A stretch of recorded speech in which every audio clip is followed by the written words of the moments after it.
Hello listeners, welcome to the Green Minute. I'm Andrea Grainger and today I'll be talking about consumerism. What is consumerism? Consumerism is an ideology and economic order that encourages humans to consume more resources every year than the year before.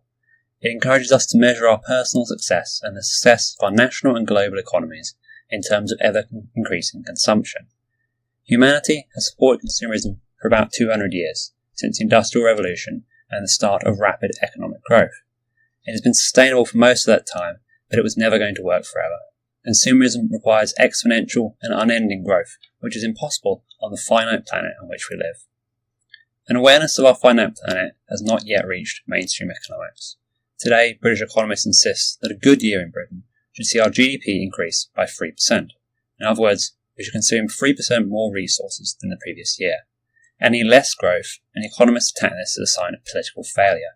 Stable levels of consumption are treated as a catastrophe to be avoided at any cost. Some people say technology can help us to consume exponentially more, but technological innovation is unable to keep up with the rapid growth now expected of us.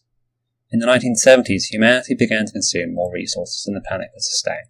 The result of this overconsumption has been a slow depletion of our forests and fisheries, the erosion of our soils, and the pollution of our atmosphere with carbon dioxide. New technologies have allowed us to mitigate some of the damage, but since the 1970s, global consumption has increased sixfold, and with it our destruction of the planet has sped up.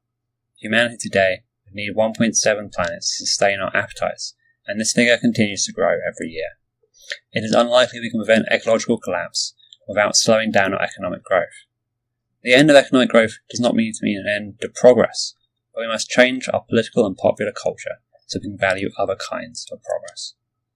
This requires action from individuals, households, NGOs and grassroots activists. It cannot be dictated from above by government, but the Labour Party can help. Two key steps Corbyn's government could take are 1. To move away from GDP as the measure of his government's success. We can develop alternative metrics like the Human Development Index and gross national happiness that measure other factors essential to human flourishing. And 2. We can begin progressively reducing the length of the working week without loss of pay. This will mean as our technology improves over time, we can use it to increase our leisure time rather than our levels of consumption. If Labour is serious about protecting our planet, we need to confront consumerism head on. Comment below if you have any more ideas for dismantling consumerism, and as always, let us know if there's anything you want us to cover in our next Green Minute.